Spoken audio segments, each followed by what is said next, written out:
essa parte da passagem, ela está num pedaço que é bem conhecido e com várias passagens famosas por perto ali, né? Então, perto, um pouquinho antes tem a Santa Ceia, essa passagem também um pouquinho antes dela tem aquela passagem onde Jesus fala para Pedro que Pedro vai negar ele dali antes do sol se pôr, antes do galo cantar.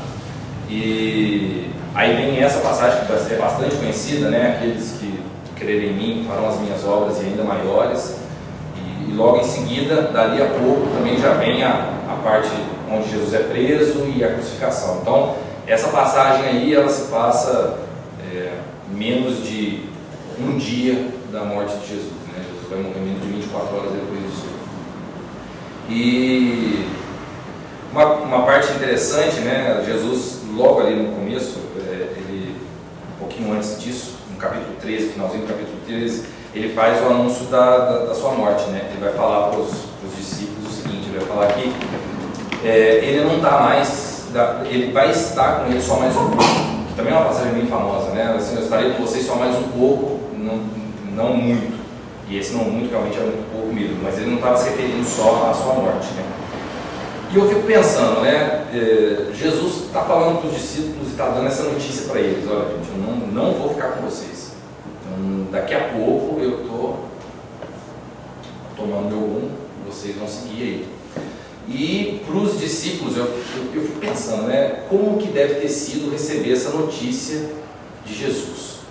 Porque Jesus era o cara que resolvia todos os problemas dos discípulos, né? Então, os discípulos estavam com medo porque o barco ia afundar, eles corria lá no fundo do barco e deitava Jesus. Os discípulos estavam num lugar e chegava, a multidão estava com fome, e eles falavam com Jesus: olha, Jesus, a multidão está com fome. E Jesus dava um jeito, né? Ou chegava alguém pedindo ajuda para os discípulos: olha, a gente tem esse paralítico ou esse leproso, e Jesus dava um jeito nessa pessoa também. E de repente a pessoa que dá jeito em todas as situações, em todos os problemas que os discípulos apresentam, fala assim: olha, estou vazando. E os discípulos devem ter ficado bem consternados com isso, tanto que essa conversa, quando a gente vai lendo esse texto de João 13, depois da Santa Ceia até esse pedaço, ele é bem estranho, porque Jesus parece que está explicando, Jesus está explicando para eles o que está acontecendo e eles não entendem. Jesus fala para eles: ó, eu vou, mas eu volto. Ah, não, mas o senhor vai e o senhor... Eles ficam, não entendem muito bem, o senhor vai, aí eu vou para preparar lugar e volto. Mas o senhor vai ou o senhor não vai? Não, eu vou, mas eu volto. Aí o senhor vai ficar com a gente? Disse, não, não vou ficar. O meu pai vai mandar outra pessoa. Aí os discípulos: mas peraí, o senhor vai ou o senhor não vai? Fica nessa historinha ali um pouco, que às vezes eu não sei se vocês gostam disso, ultimamente, até um pouco por causa das pregações do LPM, que ele faz muito isso. Eu tenho tentado imaginar como é que era a situação. Então eu fico pensando como é que foi o diálogo ali na hora, né? Porque a Bíblia é muito formal e às vezes a gente perde isso um pouco, né? E aí Jesus vai falando assim: não, filho, eu vou, mas eu volto. Mas então o senhor vai demorar quanto? Não, 3 dias. Não, mas em 3 dias o senhor vai ficar com a gente? Assim, não, qual o seu problema é voltar? Eu volto, mas e ficou naquela história. E Jesus, ele vai passando por essas passagens e ele vai dando as dicas para os discípulos, ou seja, ele vai falar que ele vai trazer o Consolador, que ele vai trazer uma série de coisas. E tem uma coisa interessante nesse texto: Jesus, ele se compara ao tempo nessa passagem, né? Porque ele vai falar que ele vai preparar lugar e vai para casa, eu vou para a casa de meu pai preparar lugar. E, bom, é óbvio que para a gente, a nossa interpretação direta disso, e uma das coisas que eu vou tentar falar aqui, que essas interpretações que a gente tem comumente não se aplicam todas as vezes, né? A gente fala da casa de Deus como se fosse o paraíso, um lugar futuro e tudo mais. Mas naquela época ninguém entendia assim. Se você chegasse para um judeu no século I e falasse para ele que Jesus está indo para a casa de Deus, ele ia direto pensar que Jesus estaria indo para o templo de Jerusalém, que era a casa de Deus naquela época. Eles Eles não tinham essa noção que nós temos hoje de um lugar futuro, de um paraíso, de nada mais.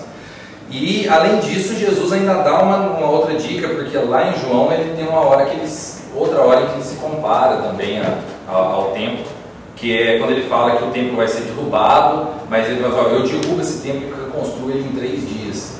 E é até interessante porque João faz uma jogadinha ali na descrição, porque é a mesma coisa, né? Jesus falava, acho que ninguém entendia nada. É igual esse texto aqui, os discípulos deviam ficar meio bobos, assim, porque Jesus fala que ele ia destruir o templo e reconstruir em 3 dias, e aí João meio que abre um parênteses na narrativa e fala assim, depois que ele ressuscitou, a gente veio saber que ele estava falando do seu próprio corpo.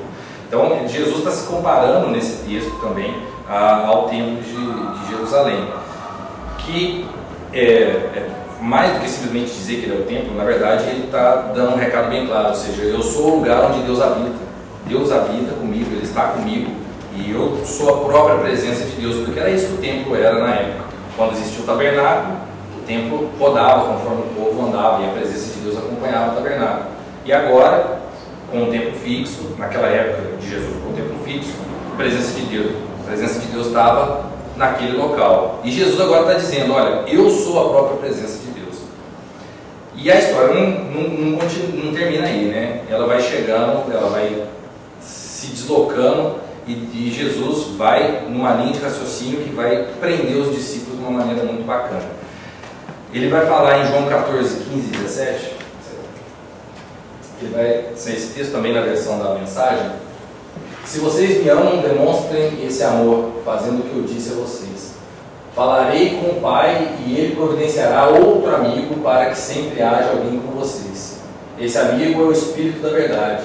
O mundo sem Deus não pode recebê-lo, porque não tem olhos para vê-lo, e assim não sabe o que procurar. Mas vocês já o conhecem, porque Ele tem estado com vocês e ainda estará em vocês. Bom, a caixa alta é minha, em vocês. Para quem a gente não todo mundo entende, então o amigo e o Espírito da verdade que Jesus está falando, essa versão não trata como consolador, trata como o amigo, ou seja, alguém que vai estar próximo da gente, e nada mais é do que o Espírito Santo que seria derramado sobre o povo.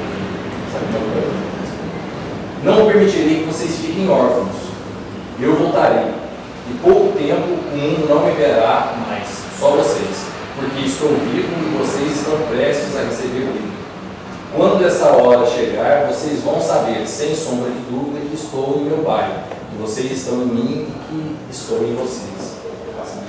Aí um pedacinho para frente, por alguns versículos, porque um mundo sem amor, disse Jesus, é um mundo sem visão.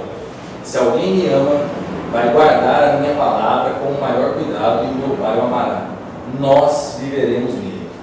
O caixa alta também é meu, não está na Bíblia desse jeito. Só quis ressaltar isso. E aqui é outra interpretação que às vezes a gente tem e que talvez passe desapercebida essa segunda parte, né? Porque nós temos muito forte com a gente que o Espírito Santo é com a gente, né? E isso todo dia a gente fala, o tempo inteiro, o Espírito Santo foi derramado. Mas esse texto é bem claro, né? Nós viveremos nele. Jesus está se incluindo nessa brincadeira. Ele não simplesmente mandou o Espírito Santo, como ele se incluiu nesse grupo. E também o Pai, porque no versículo anterior, ele fala lá, eu no finalzinho aqui, né? Estou em meu Pai, vocês estão em mim e eu estou em vocês. Então o Pai, o Espírito Santo e o Filho, Jesus Cristo, todos eles estão com a gente. Então Jesus ele vem trabalhando essa questão ao longo desse texto para chegar nesse ponto. Ou seja, você tem o Espírito Santo na sua vida e ele é o Consolador, é aquele que veio para te dar o alento, para te dar esperança, para te guiar, e ele está com você o tempo inteiro. Mas além disso, nós temos também Jesus Cristo e o Deus Pai com a gente o tempo inteiro.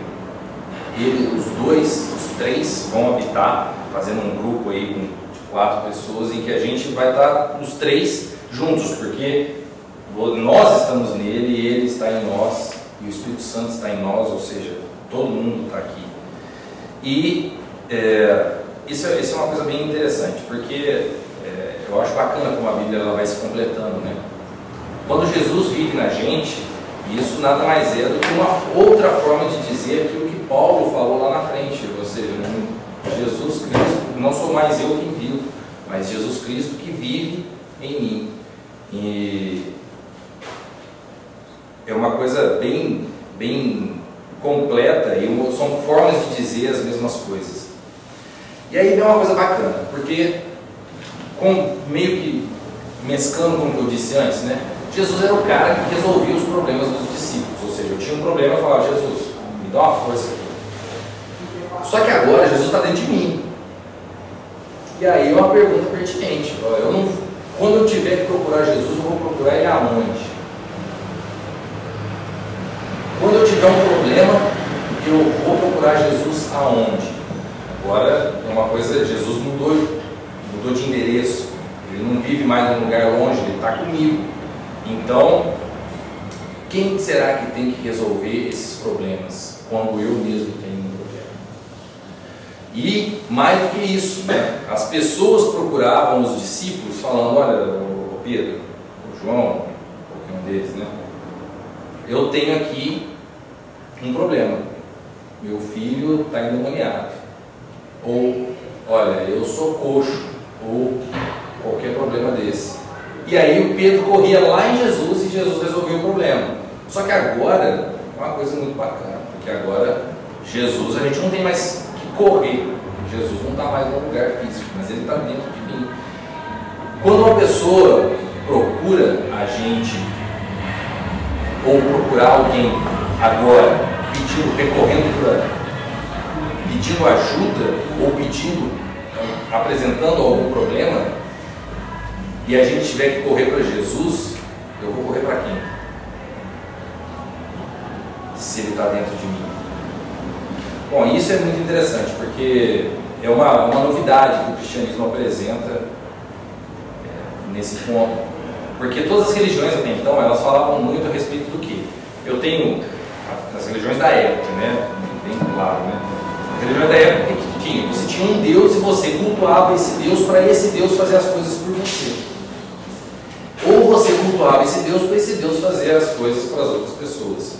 Mas hoje, o cristianismo, e Jesus apresentou isso, você cultua um Deus para você fazer as coisas, e esse Deus faz as coisas por você, mas para você fazer as coisas desse Deus, esse Deus fazer as coisas através de você, e você fazer as coisas desse Deus para as outras pessoas, porque essas pessoas estão precisando. Bom, e aí voltando lá ao texto base, em cima, volta no primeiro, esse daqui, exato, que é João 14, 11 a 13. Bom, esse texto ele é bem interessante porque ele tem um terceiro erro na minha visão, um terceiro erro de interpretação do que está sendo dito aí. A gente sempre interpreta esse texto, quando a gente lê ele, falando sobre milagres, né? Alguém interpretava esse texto diferente?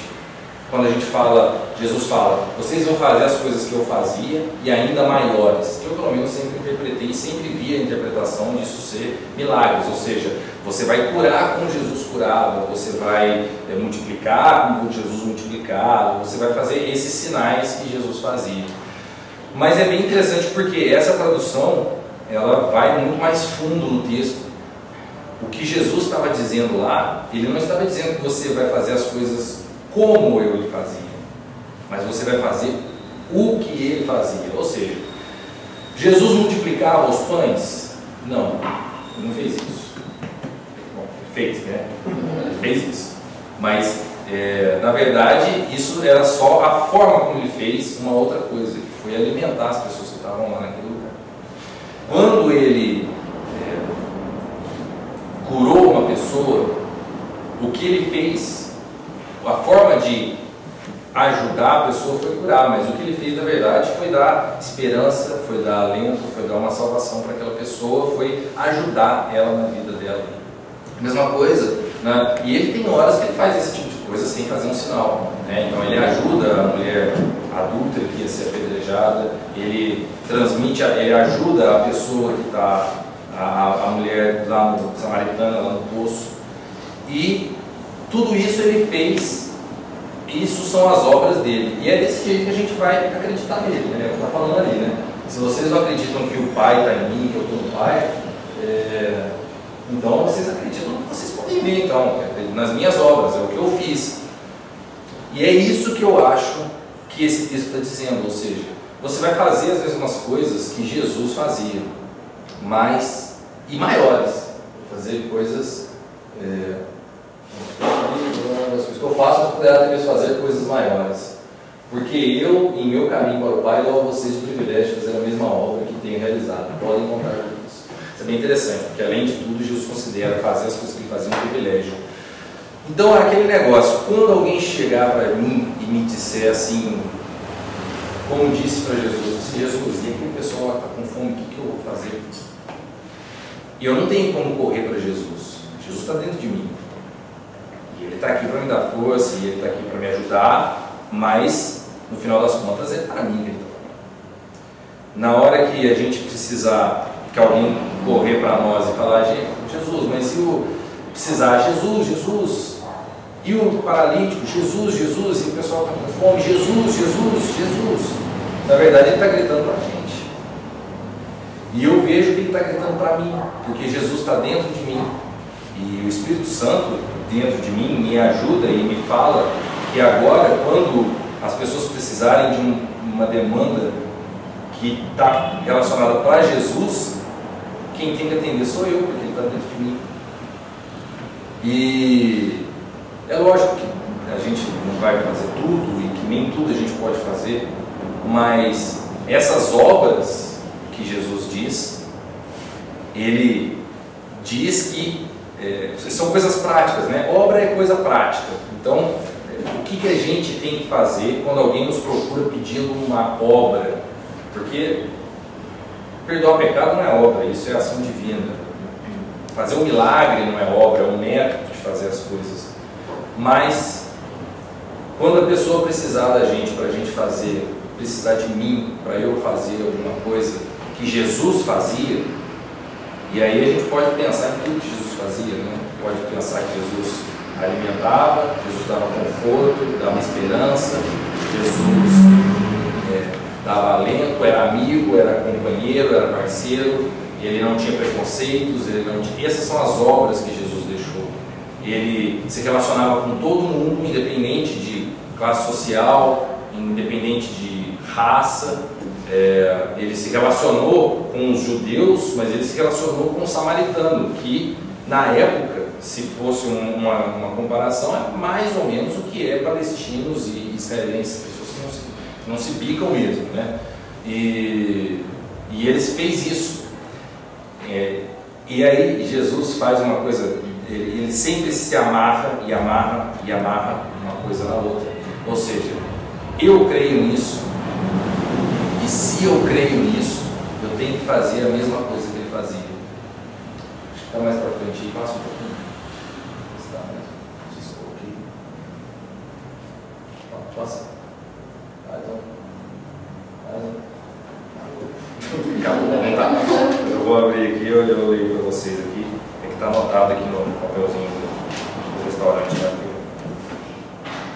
Que eu anotei. Tá bom?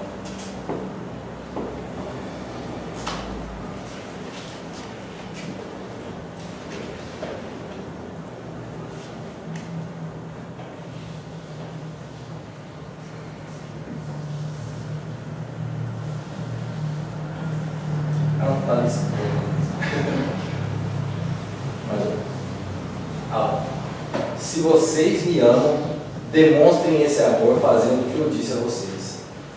Então é uma coisa muito... E isso é muito legal, porque Jesus ele amarra tudo, né? Então, tem alguma forma de eu dizer que eu creio em Jesus e não fazer essas coisas? Eu consigo desvincular uma coisa da outra? Essa frase ela é tão forte que ela resume um monte de coisa, né? Ela resume o fato o livro de Tiago que diz que a fé sem obras é morta, está aqui dentro, né? Ou seja, se eu não adianta eu acreditar se eu não fizer, Não adianta nada. E é isso que está escrito ali, ó. Se vocês me amam, demonstrem esse amor. Ou seja, é uma condição. Você me ama, então demonstre esse amor, fazendo o que eu disse a vocês. E eu sinto cada vez mais, isso é uma experiência muito pessoal, cada um tem a sua própria, né? Que o cristianismo, ele é impossível de ser apenas crido, ele precisa ser vivido.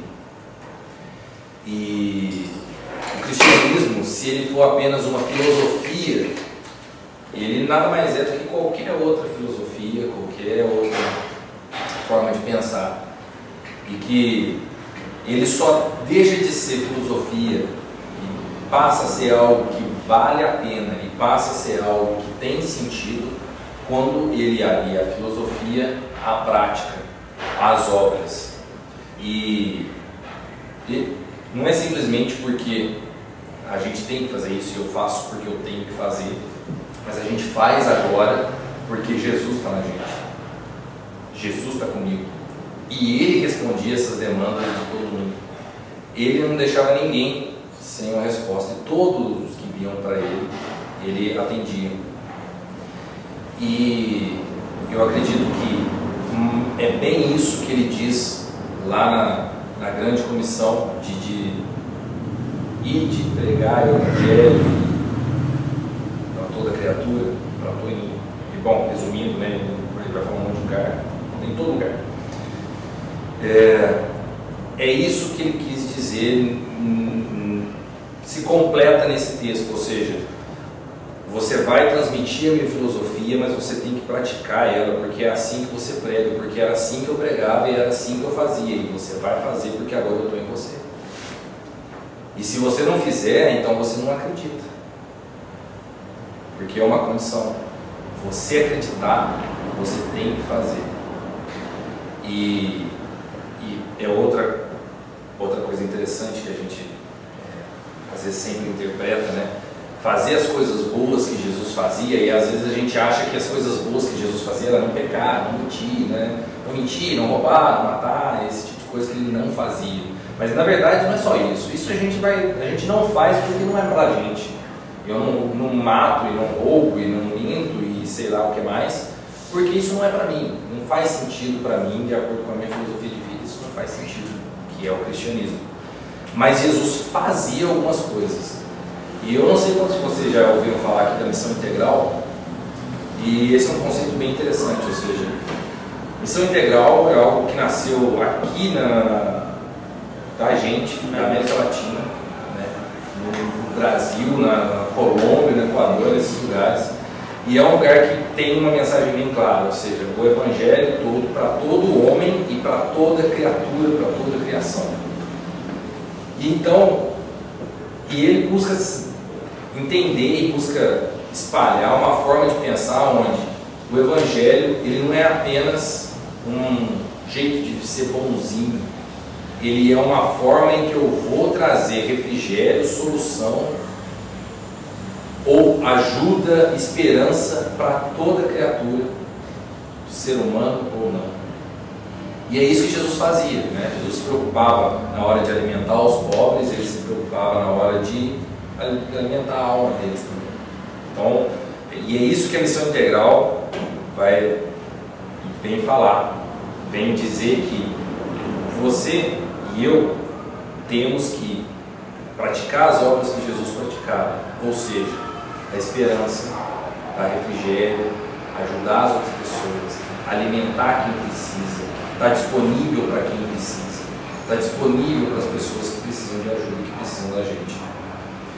E, bom, eu acredito que essa é uma essência no cristianismo por causa dessa frase. Né? Se vocês me amam, demonstrem esse amor, fazendo o que eu disse a vocês. É a expressão maior de amor, é fazer o que Jesus disse para a gente fazer. E o que ele disse para a gente fazer é repetir as obras dele, fazer as obras dele e fazer coisas maiores, porque a gente acredita nele. Ele amarrou uma coisa na outra. Quem crê vai fazer essas obras.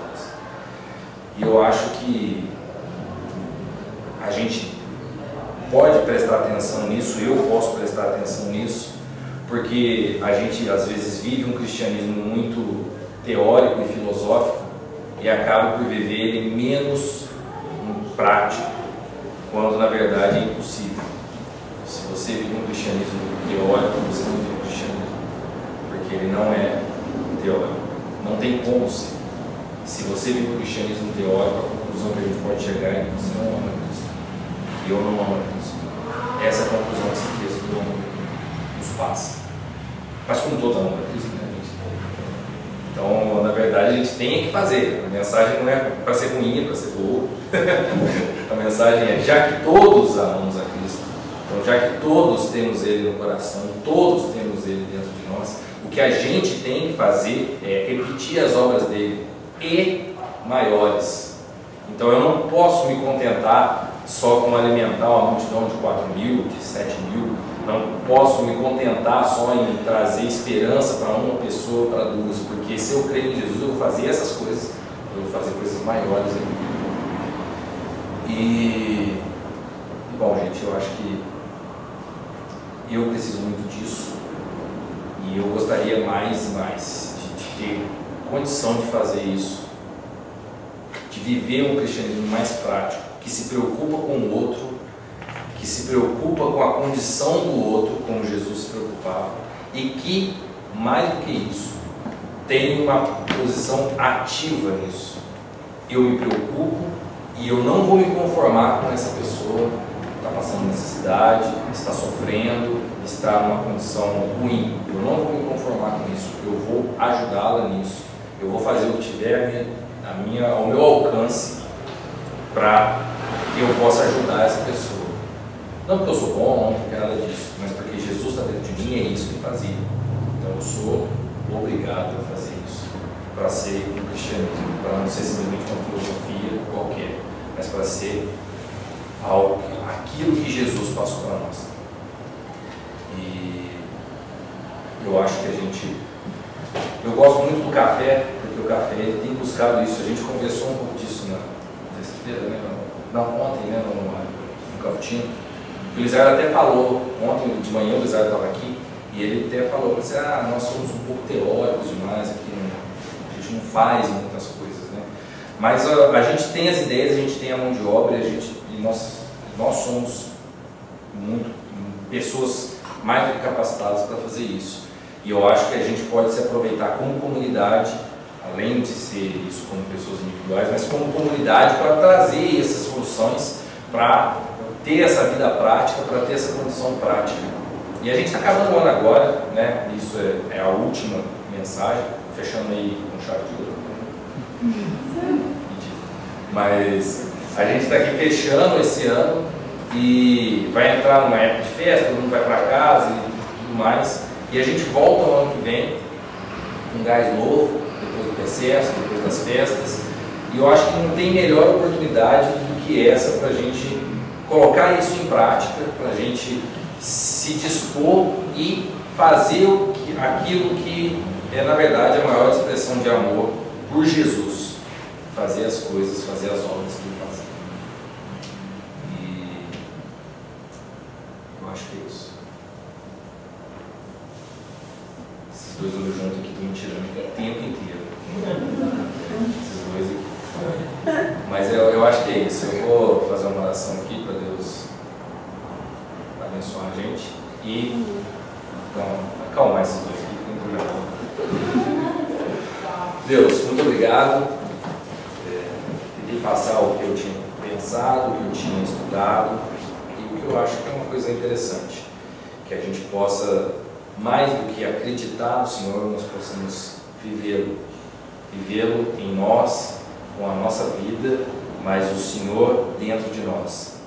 E é isso que eu lhe peço, e que nós possamos refletir nisso, sempre, tudo que eu precisar fazer. O Senhor está em mim, então como eu vou agir? E é isso que eu lhe peço em nome de Jesus. Amém.